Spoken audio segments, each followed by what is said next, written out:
Hello everyone and assalamu alaikum. This is Introduction to Psychology Part 2 by Dear Knowledge.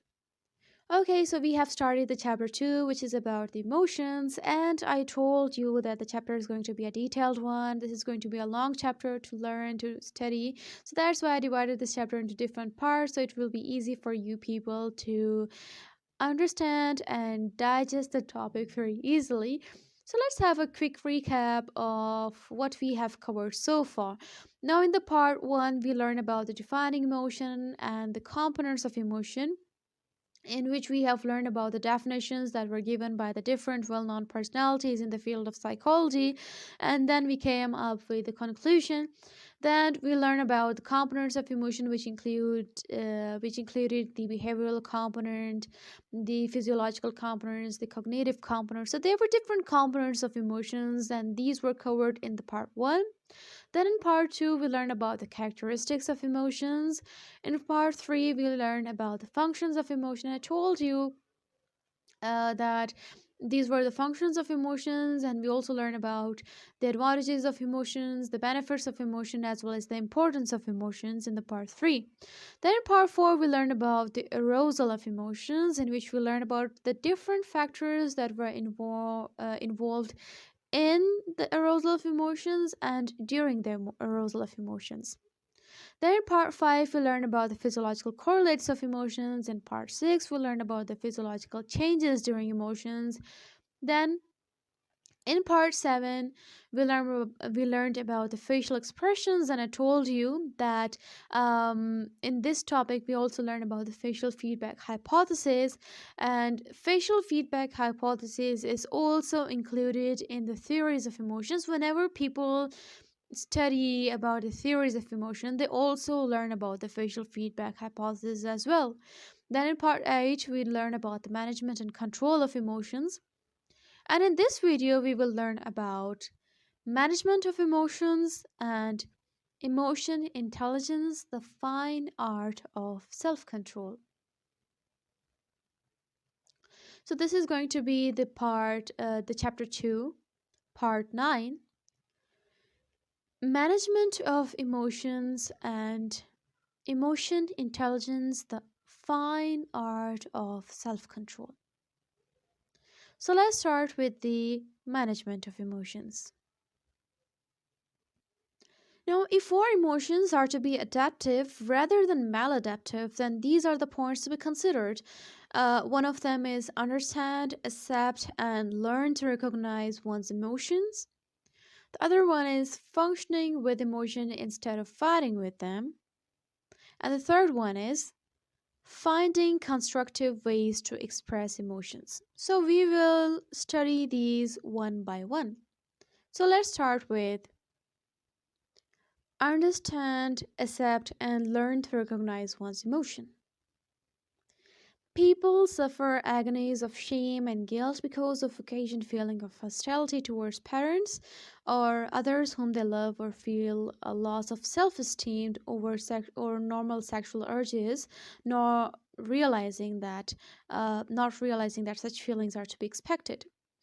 Now, emotional competence would start with a healthy and realistic attitude toward emotion as a part of one's equipment for timing. Then the next one is functioning with emotions instead of fighting with them. Now, if a soldier in combat regards fear as a sign of cowardice and denote his energy to trying to deny and hide it, he will have less energy for dealing with the actual dangers and will be handicapped by inner conflicts and would distort his perceptions, undermining his sense of competency and adequacy. But if he accepts fear as a part of combat situation and use it as a source of extra energy, he might fight to win. In everyday life, too, anger, fear, or anxiety can propel an individual into taking some constructive action which he might otherwise not have had the impetus for taking. Then the third one is finding constructive ways to express emotions. There are many harmless and constructive ways of sublimating even strong negative emotions once one acknowledges and accepts having them. This often required the breaking of negative, self defeating habit of response and the establishing of new ones. So, we will discuss some of the constructive ways which can be used to express emotions. One of them is strenuous physical activity, talking the matter with uh, talking the matter out with a trusted friend, participating in encounter group, keeping a sense of humor, having positive feelings, focus on achieving a realistic frame or reference with which or reasonable accuracy and objectivity is involved. Meditation and voluntary relaxation. So, these are some of the important ways, important constructive and harmless ways which can be used to express emotions. Now, the next topic is emotional intelligence, the fine art of self control.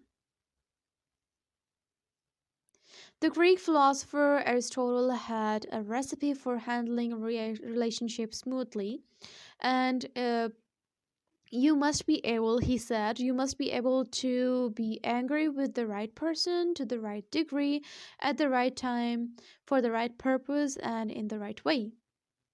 Psychologist Daniel Goleman calls such self control emotional intelligence, and it is believes a major element of a satisfying life. Emotional intelligence refers to a combination of skills. These include empathy, self control, self awareness, sensitivity to the feeling of others' persistence, and self motivation, among others.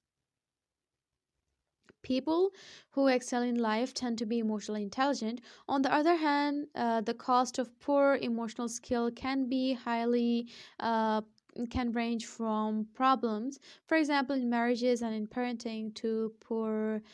They can range from problems in marriages and parenting to poor physical health. Um, a lack of emotional intelligence can ruin careers and sabotage achievement. Perhaps the greater toll fall on children and teenagers. Now, for them, poor emotional skills can contribute to depression, eating disorders, unwanted pregnancy, aggression, and violent crimes. So, understandably, Goldman believes that schools should promote emotional competence as well as intellectual skills. So, the result he feels would be greater of self control, altruism is to thrive. So, we have covered the defining emotion, components of emotion, characteristics of emotion, functions of emotion, arousal of emotions, the physiological correlates of emotion, physiological changes during emotion, facial expression, management and control of emotions. Then, today we have covered the management of emotions and emotion intelligence, the fine art of self control. Now, the only topic which is left and is very important is the theories of emotions, which we will be learning in the upcoming videos. So, this was all about today's video. If your concept is clear, you can like the video. If there was any point which was a bit confusing, you didn't get it, you can ask us in the comment section and we will be happy to help you out.